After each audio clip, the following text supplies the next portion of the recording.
தென்னாடுடைய சிவனே போற்றி, என் நாட்டவர்க்கும் இறைவா போற்றி. அனைவருக்கும் அன்பு வணக்கம். நாரதர் கேட்ட கேள்வி, அதாவது முடியாத காரியங்களை மற்றவர்கள் அறியாமல் இருக்கின்றார்களா? இதுக்கு காமாட்சிநாதன் ஐயா அவர்கள் இன்னொரு விளக்கம் கொடுத்திருக்காரு. ரொம்ப அருமையான விளக்கமாக இருக்கின்றது. அதாவது எல்லா காரியங்களும் நினைச்சபடியே முடிஞ்சிரும் அப்படின்னு சொல்ல முடியாது. சில காரியங்கள் முடியாம போயிடலாம். அதுக்கு ஏராளமான காரணங்கள் இருக்கலாம்.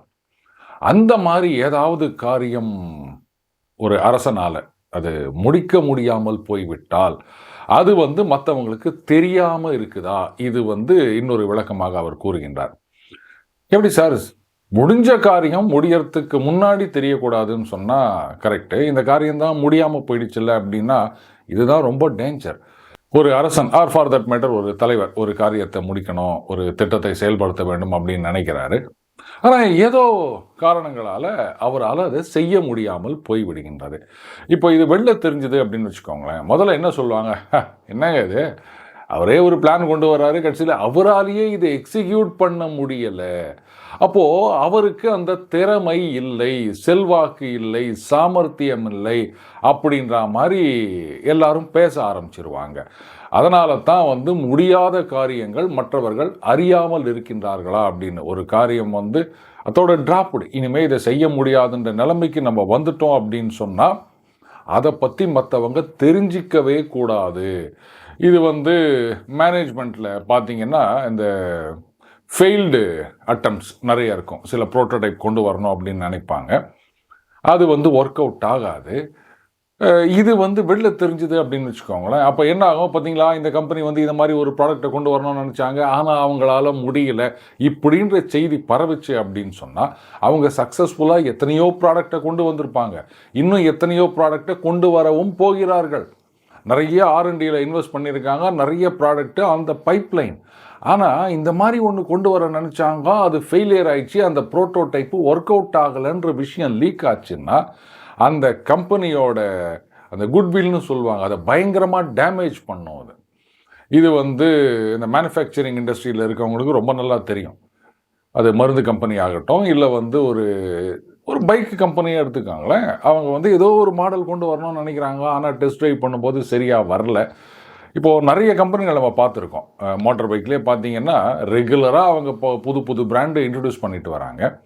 ஒரு சில பிராண்டெல்லாம் இன்ட்ரடியூஸ் பண்ணி ஒரு சில வருடங்கள்லேயே இல்லை வித்தின் இயரே அந்த ப்ரொடக்ஷன் நிறுத்தினதும் நிறைய மாடல் இருக்குது.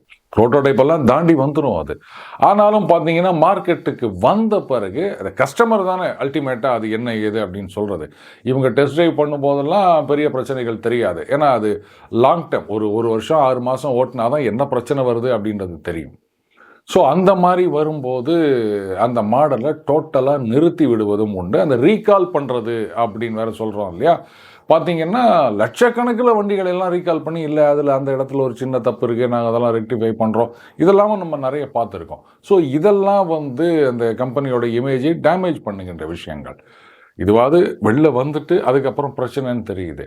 முக்கியமான ஒரு விஷயத்தை அவங்க கொண்டு வர நினச்சி இது என்டையர்லி டிஃப்ரெண்ட்டாக இருக்கலாம். அந்த மாதிரி விஷயத்தில் அவங்க ஃபெயிலியர் ஆகிட்டாங்க அப்படின்னு சொன்னால் அந்த கம்பெனியோடைய நம்பகத்தன்மையே கேள்விக்குள்ளாகப்படும். நான் சொன்ன மாதிரி அவங்க ஏற்கனவே எவ்வளோ சக்ஸஸ்ஃபுல்லாக ப்ராடக்ட் கொண்டு வந்திருந்தாலும் இந்த மாதிரி ஒரு ஃபெயிலியர், புதுசாக ஏதோ ட்ரை பண்ண நினச்சாங்க ஆனால் அவங்களால முடியல அப்படின்னும் போது அது ஒரு தவறான விஷயமாக பார்க்கப்படும். ஸோ அதுதான் காமாட்சிநாதன் ஐயா அவர்கள் விளக்கம் குறிப்பிடுகின்றது. அடுத்ததாக நாரதர் கேட்கிறார், தர்மங்களிலும் அனைத்து சாஸ்திரங்களிலும் வித்வான்களாகிய உபாத்தியாயர்கள், இதை ஒரு பக்கம் வச்சுக்காங்க, இவர்களால் ராஜகுமாரர்களும் அனைத்து படை வீரர்களும் பழக்கப்படுகின்றனரா அப்படின்னு கேட்கிறார். இதை இன்னொரு பக்கம் வச்சுக்காங்க. 2 பார்ட் ஆயிடுச்சா. இப்போ மொதல் பார்ட் உபாத்தியாயர்கள், இது நம்ம எல்லாருக்கும் தெரியும், டீச்சர்ஸ், வாத்தியார். அவங்க எதில் தேர்ச்சி பெற்றிருக்கணும்? தர்மங்களில். முதல்ல தர்மத்தை தான் சொல்கிறார், அதுக்கப்புறமா தான் அனைத்து சாஸ்திரங்களிலும் அப்படின்னு. அகைன் சாஸ்திரம் அப்படின்னும் போது சயின்ஸ் அப்படின்ற அர்த்தத்தை தான் நாம் இங்கே எடுத்துக்கொள்ள வேண்டும். வானசாஸ்திரம்னு சொல்கிறோம் இல்லையா, அந்த மாதிரி. சரிங்க, ஒரு டீச்சர் அப்படின்னா என்ன சப்ஜெக்டோ, இப்போ நம்ம இந்த காலத்துக்கு ஏற்ற ஒரு கெமிஸ்ட்ரி டீச்சர், ஃபிசிக்ஸ் டீச்சர் அப்படின்னா அவர் சப்ஜெக்டில் தரவாக இருந்தால் போதாது. அது என்ன தர்மம் அப்படின்னா ஆன்மீகம் இல்லாத அறிவியல் அழிவுக்குத்தான் வழிவகுக்கும். வெறும் நீங்கள் சயின்ஸ் இதை மட்டுமே நீங்கள் பார்த்துட்டு போனீங்க, அந்த தர்மம் இதைத்தான் நம்ம ஆன்மீகம்னு சொல்கிறோம். நம்ம ஆன்மீகமே தர்மம் தானேங்க. அதனால தான் சனாதன தர்மம்னு சொல்கிறோம். அது இல்லாமல் வெறும் அறிவியல் மட்டுமே நீங்கள் பார்வையாக கொண்டிருந்தீர்கள் அப்படின்னு சொன்னால் அது அனர்த்தத்தை தான் விளைவிக்கும். இதைத்தான் ஒரு மிகப்பெரிய விஞ்ஞானி சொன்னதாக சொல்லுவாங்க. அதாவது அறிவியல் இதிலிருந்து ஆன்மீகத்தை நீங்கள் விலக்கிவிட்டால் அது அழிவைத்தான் தரும்னு அவர் சொன்னார் அப்படின்வாங்க.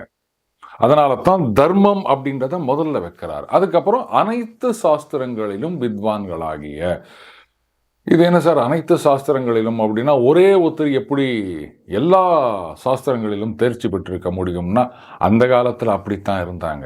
இந்த காலத்தில் தான் இவர் கெமிஸ்ட்ரி டீச்சர், இவர் ஃபிசிக்ஸ் டீச்சர் அப்படின்னு தனித்தனியாக நம்ம பிரித்து வச்சுக்கிறோம்.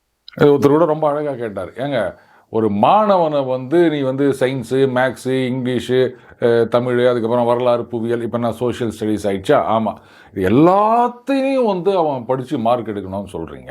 ஆனால் அதுக்கு கற்றுக் கொடுக்குற வாத்தியார், இங்கிலீஷ் வாத்தியாருக்கு கெமிஸ்ட்ரி தெரியாது, கெமிஸ்ட்ரி வாத்தியார் இங்கிலீஷ் நடத்த மாட்டார், தமிழ் வாத்தியார் கணக்கு நடத்த மாட்டார். இது என்ன நியாயம் அப்படின்னு கேட்டாங்க. லாஜிக்கலாக தான் இருக்குது இல்லையா? ஆனால் அந்த காலத்தில் ஒருவரே அனைத்து சாஸ்திரங்களிலும் தேர்ச்சி பெற்றிருக்கலாம் அப்படின்றத நம்ம இதுலேருந்து நம்ம தெரிஞ்சுக்கிறோம். கற்றலுக்கு அளவே கிடையாது. ஆனால் நாளாக நாளாக நமது மூளையுடைய கெப்பாசிட்டி சுருங்கிட்டு வருதுங்க. அந்த காலத்தில் நீங்கள் மகாபாரத காலத்துக்கு போக வேண்டாம், அதோடலாம் நம்மளால் கம்பேர் பண்ண முடியாது. ஒரு 50 வருஷம் 100 வருஷத்துக்கு முன்னாடி மனுஷ மூளையை எந்த அளவுக்கு உபயோகப்படுத்தினானோ அதை கூட இன்னைக்கு உபயோகப்படுத்தலை அப்படின்னு தான் நான் சொல்லுவேன். என்ன சார் இப்படி கேட்குறீங்க? இன்றைக்கி தான் நம்ம அறிவியலோட உச்சத்தில் இருக்கோம், எவ்வளோலாம் கண்டுபிடிக்கிறோம், அதை கண்டுபிடிக்கிறவங்கெல்லாம் மூளையை யூஸ் பண்ணி தானே பண்ணுறாங்க அப்படின்னு கேட்கலாம். இது என்னுடைய அந்த வேதாளம் ட்ராமாவில் ஒரு டைலாக், ஒரு மாமனாருக்கும் மருமகனுக்கும் ஒரு ஆர்குமெண்ட் நடக்கும். இப்போ இதே தான் சொல்வார். அப்போ மருமகன் சொல்லலாம், என்ன பேசுகிறீங்க, இந்த காலத்தில் நாங்கள் ரொம்ப அட்வான்ஸ்டாக இருக்கோம் அப்படின்னும் போது அந்த மருமகன் ஒரு இன்ஜினியர். உடனே மாமனார் கேட்பார், 17 எவ்வளோ அப்படின்ன உடனே அவர் சிரிப்பார். என்ன மாமா இது, ஐ எம் இன்ஜினியர், நீங்கள் என்கிட்ட போயிட்டு 17ஆம் வாய்ப்பாடு கேட்குறீங்க, பரவாயில்ல நீங்கள் சொல்லுங்கள் அப்படின்ன உடனே அப்படியே 17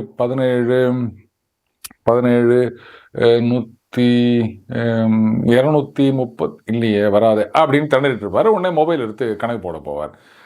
நில்லுங்க, நான் உங்களை கேள்வி கேட்டால் நீங்கள் பதில் சொல்லணும், அதை என்ன கால்குலேட்டர் வச்சு சொல்கிறீங்க அப்படின்னும் போது அப்போ அவர் சொல்வார், இல்லை அது எதுக்கு இதெல்லாம் நம்ம போட்டு மண்டையை உடச்சிக்கிறது அப்படின்ட்டு இதெல்லாம் மெஷின் கிட்ட கொடுத்துட்டோம் அப்படின்வார். அப்போ தான் அந்த மாமனார் சொல்வார், இதுதான் எல்லாத்தையும் மெஷின் கிட்ட கொடுத்துட்டு நம்ம மூளையை நம்ம யூஸ் பண்ணுறதே இல்லை அப்படின்வார். ஸோ அந்த மாதிரி தான் நாம் மெஷினை நம்பிக்கொண்டு இருக்கின்றோம். சொந்தமாக இப்போ நாம் எதுவுமே செய்கிறது கிடையாது. போதா குறைக்கு இப்போ அந்த ஏஐன்னு வந்துருச்சு, எல்லாம் அதை கேட்டு செய்யலாம் அப்படின்னு வேற நம்ம ஆரம்பிச்சிட்டோம். இது எந்த அளவுக்கு மனுஷனை முட்டாளாக்க போகின்றது அப்படின்றத யாரும் யோசிச்சு பார்த்ததா தெரியல. நாம் எதுவுமே சிந்தனை செய்யணும்னு அவசியம் கிடையாது, எல்லாம் மெஷின் கிட்ட கொடுத்துரும், மெஷின் பார்த்துக்கும் அப்படின்னா இப்போ அந்த ஏஐ டெவலப்பிங் ஸ்டேஜில் தாங்க இருக்குது. முழுமையாக அது அப்படின்னு சொல்ல மாட்டேன் நான். ஏன்னா நானே நிறைய கேள்விகள் கேட்டு அது தப்பாக பதில் கொடுத்துருக்குது. அதுக்கப்புறம் என்ன இது மாதிரி தப்பாக சொல்கிறீங்க, இது மாதிரி இருக்குது அப்படின்னா எஸ் யூ ஆர் கரெக்ட் அப்படின்னு நீ என்னத்தை சொல்வீங்க? இதை நம்பி யாராவது காரியத்தில் இறங்கினா என்ன ஆகும்? மேபி கோடிங் எழுதுறதுக்கு மட்டும் ஒன்றா அது ரொம்ப சக்ஸஸ்ஃபுல்லாக இருக்கும் அப்படின்னு சொல்லலாம். அகெயின் ஒரு ஒற்றுமை கவனிச்சிங்களா? அந்த காலத்தில் மெக்காலே கல்வி முறை எதுக்கு அப்படின்னா குமாஸ்தாக்களை உருவாக்குவதற்காக நாம் முன்னாடி ஃபாலோ பண்ணிட்டு இருந்த கல்வி முறையை அழித்து இன்னும் வெள்ளக்காரன் புதுசாக நம்மளுக்கு கற்றுக் கொடுத்தான், அவன் தான் நமக்கு கல்வியை கொடுத்தான் அப்படின்ற மாதிரி நம்மளை குமாஸ்தாக்களாக்க உருவாக்குவதற்காகத்தான் அந்த மாதிரி அவன் ஒரு எஜுகேஷன் சிஸ்டத்தை கொண்டு நம்மளுடைய கல்வி முறையை நாசம் பண்ணினான். ஆனால் இன்றைக்கி நாம் என்ன பண்ணிகிட்ருக்கோம், அன்றைக்கி குமாஸ்தாக்களாக இருந்தோம், இன்றைக்கி கோடிங் எழுதுகிறவங்களாக இருக்கும். அதைத்தான் பண்ணின்னுக்கிறோம். நம்ம மாங்குன்னு யாருக்கோ கோடிங் எழுதி கொடுத்துன்னுக்கிறோம். ஒரு வருஷத்தில் எத்தனை லட்சக்கணக்கான இன்ஜினியர்கள் நம்ம காலேஜ்லேருந்து வராங்க. ஆனால் ஒருத்தர் கூட ஒரு பில்கேட்ஸ் மாதிரி வர முடியலையே. அவங்களுக்கு உக்காந்துங்கன்னு நம்ம கோடிங் எழுதுகிற வேலை தானே பார்த்துன்னுக்கிறோம். இதையே யாருமே யோசிக்கலை அப்படின்னு தெரியல. எப்படி அங்கே மட்டும் புதுசாக யோசித்து அவங்க டெவலப் பண்ணுறாங்க. எத்தனையோ ஆப்புகள் இன்றைக்கி நம்ம யூஸ் பண்ணுறதெல்லாம் மேலை நாடுகள்லேருந்து நம்ம தலையில் கொண்டு வந்து கட்டினது. நாம ஏன் புதுசாக சிந்திக்க மாட்டேங்கிறோம்? காரணம் என்னன்னா, நம்மளை சிந்திப்பதிலிருந்து அப்படியே கிட்டத்தட்ட பல தலைமுறைகளை ஒதுக்கி வச்சிட்டாங்க அந்த வெள்ளைக்காரங்க கல்வி முறையில். நம்மளுடைய கல்வி முறையில் தர்க்க சாஸ்திரம்னு ஒன்று, இந்த லாஜிக் அப்படின்னு, இது கொஞ்ச நாள் வரைக்கும் +2 லெவல்லையும் இருந்தது, காலேஜ்லேயும் இருந்தது. இப்போ அதை யாரும் சீந்தறது கிடையாது. அந்த காலத்துலலாம் அந்த தர்க்க சாஸ்திரம் அப்படின்றது ஒரு கட்டாயம். அது இருந்தால் மட்டும்தான் கேள்வி கேட்க தெரியும். நமக்கு கேள்வி கேட்க தெரிஞ்சால் தானே புத்தி வளரும். இங்கே தான் நம்ம கேள்வியே கேட்காது. அதுதான் புஸ்தகத்தில் கேள்வி இருக்குது, கைடு இருக்குது, நோட்ஸ் இருக்குது, அதில் கேள்வி இருக்குது, பதில் இருக்குது, படிச்சுக்கோ அப்படின்லாம் நம்ம பண்ணினுக்கிறோம். அப்புறம் எங்கேருந்து நாமெல்லாம் வல்லுநர்களாக வருவது? ஸோ தர்மங்களிலும் அனைத்து சாஸ்திரங்களிலும் வித்வான்களாகிய உபாத்தியாயர்கள் அப்படின்னு இதை கம்ப்ளீட் பண்ணிட்டு, யார் யாருக்கு? ராஜகுமாரர்களுக்கு, அனைத்து படை வீரர்களுக்கு. அப்போது இதிலிருந்து நம்ம என்ன தெரிஞ்சுக்கிறோம் அப்படின்னா, ராஜகுமாரர்களும் படை வீரர்களும் ஒன்றாக கல்வி கற்றனர். இதானே நமக்கு தெரியுது. இல்லைன்னா அவர் கேட்டிருப்பார்ல, ராஜகுமாரர்களுக்கு சொல்லிக் கொடுக்குறாங்களா அப்படின்னு ஒரு கேள்வி. அப்புறம் அனைத்து படை வீரர்களுக்கு நல்ல ட்ரெயின்டு டீச்சர்ஸ் இருக்காங்களா, இப்படிலாம் கேட்டிருக்கணும். ரெண்டுத்தையும் ஒன்றா கேட்கும் போதே அப்போது ராஜகுமாரர்கள், படை வீரர்கள் எல்லாரும் சமமாக நடத்தப்பட்டனர் அந்த காலத்தில். இதுதான் சனாதன தர்மம், உண்மையான சனாதன தர்மம். ஆனால் இன்னைக்கு என்னென்னவோ சாயம் பூசி நிற்கிறாங்க, அப்படி இப்படி அப்படின்னு. இதெல்லாம் படிக்கும்போது தானே நமக்கு தெரியுது.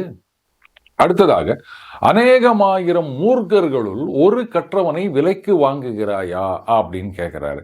என்ன சார், அப்போ என்ன பட்சவனை விலைக்கு வாங்குறதா? என்னங்க இது மனுஷனை ஏதோ ஆடு மாடு இல்லை பொருள் மாதிரி விலைக்கு வாங்குற மாதிரி பேசுத, இப்படிலாம் யாரும் கேள்வி கேட்க வேணாம். இதனுடைய உள்ளர்த்தம் என்ன அப்படின்றதையும் அதில் குறிப்பிட்டிருக்கின்றார்கள். அதாவது, இத்தனை பேரில் நல்லா படித்த ஒருத்தனை தேர்ந்தெடுக்கின்றாயா, இதுதான் அதனுடைய அர்த்தம். சரி, அது என்ன சார் மூர்க்கர்களுள் அப்படின்னு சொன்னால், கரெக்டுங்க. இந்த மூர்க்க குணம் அப்படின்றது பல பேருக்கு இயல்பாகவே அமைந்திருக்கும். அதுக்குள்ள, அதாவது நம்ம இன்னைக்கு இந்த செலெக்ஷன் டெஸ்ட் அப்படின்லாம் சொல்கிறோம் இல்லையா, அந்த மாதிரி நன்கு கற்ற ஒருவனை தேர்ந்தெடுக்கின்றாயா, இதைத்தான் நாரதர் கேட்கின்றார். மீண்டும் அடுத்த பதில் இணைந்திருப்போம். வணக்கம்.